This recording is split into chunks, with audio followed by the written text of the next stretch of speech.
Hey everyone, good morning, good afternoon, or good evening, wherever you are. Thank you for joining me today for the May development update. Once again, it's me, Peekaboo, the community head. For this development update, we have some exciting updates to share with you, so let's dive right in. Firstly, we're going to give you a sneak peek into the future in-game currencies of Sipher. These currencies, known as Byte, RAM, and ROM, respectively, along with blueprints, will form the foundation of the Sipher economy, together with Sipher, of course. They will be used to craft and create legendary gear and weapons that all players will strive to obtain. Here you can see various UI elements that highlight the different worlds the Sipher team is currently working on. You can see Andor, you can see Dopamus. Each world will have its own unique set of rewards, as you can see in the right side of the slides. This encourages our players to focus on different aspects based on the preferences, based on what they're grinding for, or on the current market trends. The level design team has put a lot of effort into designing these captivating worlds, which are all very unique. So please make sure to keep an eye out for that. And as you notice, each of the worlds has their own distinct elemental attunement. In the game, our players will be able to adjust their elemental affinity based on the enemies and levels that they're facing. So depending on the enemy's weaknesses to either fire, electricity, or frost, they might change the gear and their boost pool accordingly. And our goal for this is to reward and encourage roster depth as well as strategic preparation. This means that having a diverse roster and a variety of equipment, as well as knowing when to use them, will allow our players to be well prepared for any scenario. Moving on to the next slide, you can actually see the boost selection mechanic. Here you'll notice two key factors. First is the rarity of the boost, which determines its power, as well as the mana cost associated with it. If you played a collectible card game before, think of Legends of Runeterra or Hearthstone, this might feel familiar. You'll need to strike a balance in your boost selection to ensure both early game usability and late game power. The idea behind this is it's basically like a mana curve. If you put too many small 1 mana boosts in your boost deck, you'll be able to use a lot of them, but you might not get the power that you need. Conversely, if you put all heavy mana boosts into your boost gear, then you'll struggle early game and maybe you'll even suffer an early death. So for the best players will be the ones who find the perfect balance between early game sustain and end game power.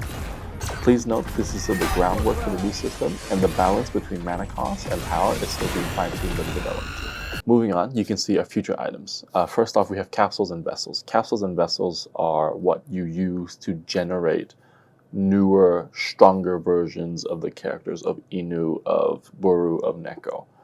And then next you've got your melee and guns, which is the core part of your build. This is what's responsible for your DPS. And finding a gun that fits your build, fits the world that you're in, is going to be a very important skill.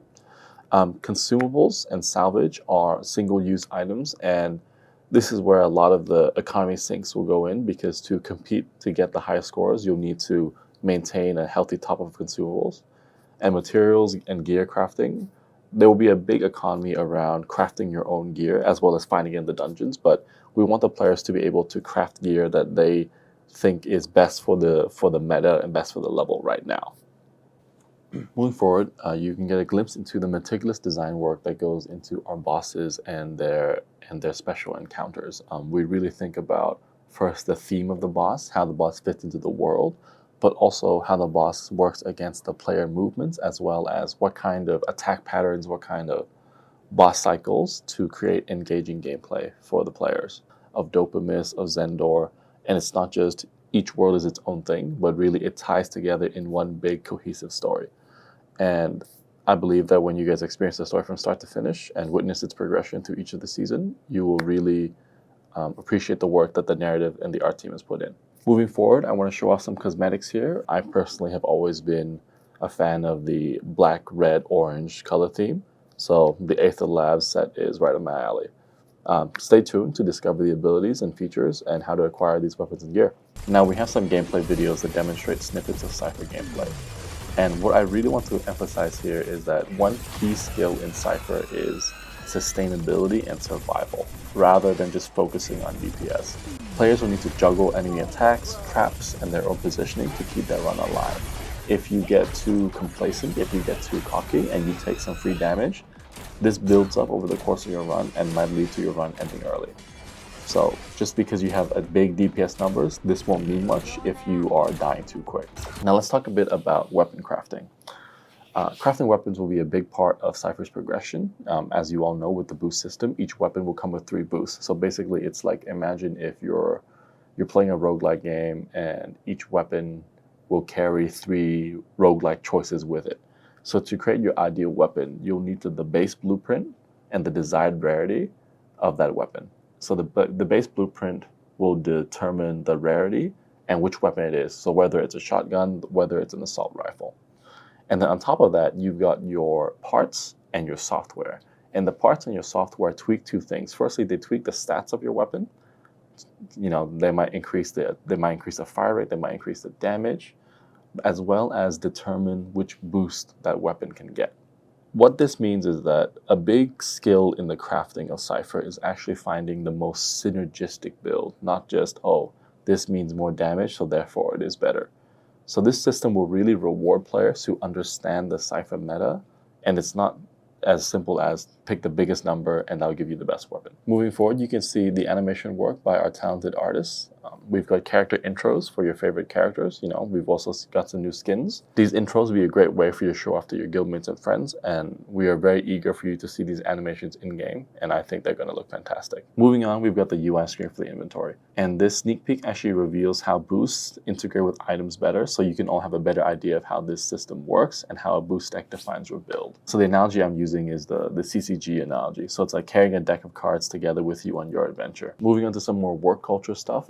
At Ather Labs, we're really trying to maintain a positive work culture as well as environment for our staff. And if any of you are ever in Vietnam, please, we would love to have you visit our office. Like, just let me know. I'm sure Nancy on the Discord would love to invite you. The team works hard, and we work really hard to foster a healthy environment and host sessions to improve workflow. And the reason for this is, 1, we want to maintain good morale, and 2, we want to make Sipher an attractive place to recruit more talent when we need to. Recently, we've even implemented a lot of AI, especially generative AI, to increase the productivity of each member's output. It's really helped with our brainstorming, concepting, and it's really allowed our art team to focus a lot more on the final product. Moving on, I do want to remind you guys that we have a new domain. This is playcypher.com. Please direct your fellow Sipherians to this domain in the future.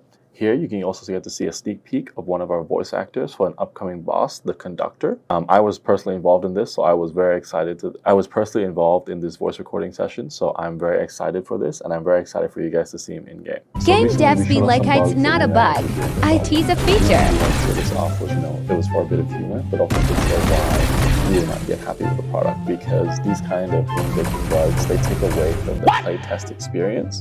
So it's really important for us to resolve these issues first, because if we have the soft launch right now, this would not provide the best introduction to Sipher for new players, and we would not get good testing data. Moving forward, the Atlas is going to be essentially the Sipher wiki. You'll find up-to-date information on characters, weapons, gear, boosts, Genesis, everything like that. And as information is locked in, it will be updated on the Atlas. We've also updated the careers page for Sipher, so if any of you are interested, please follow the links, and I would love to work more with members of the community. If there is an opening, I would love to have you all. We've also recently announced the shipping of Dutch auction rewards, so the TLDR is, if you participated in the Neko Dutch auction at all, you are now eligible to claim your rewards, and all shipping will be covered. I believe that the deadline for this is coming soon, so please, if you haven't claimed them yet, or if you know someone that hasn't claimed them, please do so as soon as possible. And I'm sure a lot of you know this already, but the last chapter of the Buru story has been released, and this concludes his tale. So if you haven't read it yet, I encourage you to do so. Now, in conclusion for the game dev update, we have some closing words from our game director Tang and the founder Tim.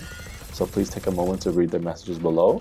Following from that, I'll also announce the timeline for the playtest and the soft launch. So the plan for the soft launch is we're going to have a launch window for it, which can range from June to July. And the reason for this is we have some key development steps that need to be finalized, and we want to ensure a smooth launch. However, leading up to the soft launch, we will invite members of the community to participate in internal playtests, giving us valuable feedback and also giving you a chance to witness the progress that we've made. The details will be announced by Drax soon, but my plan is to have a rotating pool of players from our community. So some players can try week A and some players can try week B. Now, to go into detail on why the soft launch has such a wide launch window, I want to go in detail a bit on what our goals are for optimization and what kind of issues we're running into. So regarding optimization goals, The team is striving to achieve constant 60 frames per second on high-end devices and 30 to 45 frames per second on low to mid-end devices. And this is constant. So this means that even during extended play sessions, when your phone is starting to heat up, you're getting some thermal throttling, we still want to maintain these frames. And optimization for us is a really challenging task because we really do need to consider various hardware combinations. Obviously, you've got your iPhones and you've got your Samsungs, but aside from that, you also have a major variety of Android phones, especially in countries that are not the United States. There is a big breadth of devices that we have to consider. Right now, what we're doing is we're currently optimizing alongside feature development. In an ideal world, we would only run the optimizations once all the features has been complete. But if we did that, we'd only be able to play test and soft launch at the end of the year once all the features are complete. And that was not something that we were okay with compromising. We're doing it hand in hand. We're learning along the way and we're making a lot of progress. However, we're still hitting the occasional hiccup here and there. But we are committed to a soft launch, to testing the system, to testing the economy, testing how everything interacts, and eventually wrapping that up into the global launch. We really believe in this pipeline. So that's why the soft launch has such a wide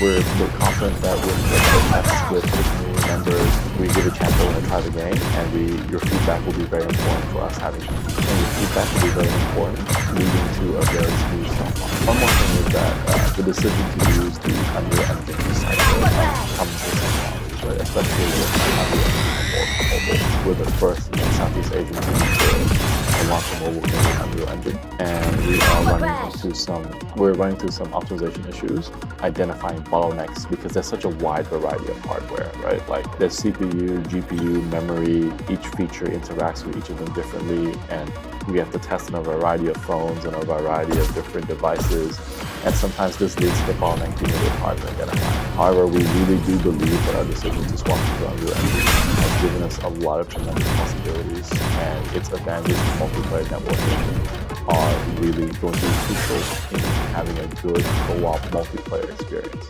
And if any of you have seen the Fortnite creative announcement, I think you can really see what Unreal Engine 5, what its capabilities are, what its possibilities are. And one last thing is that we're really trying to work hard to strike a balance between security and user experience, right? Because during the development of our features, whether it be inventory, whether it be crafting, any kind of progression, we have to think, how does it incorporate off-chain elements? How does it incorporate on-chain elements?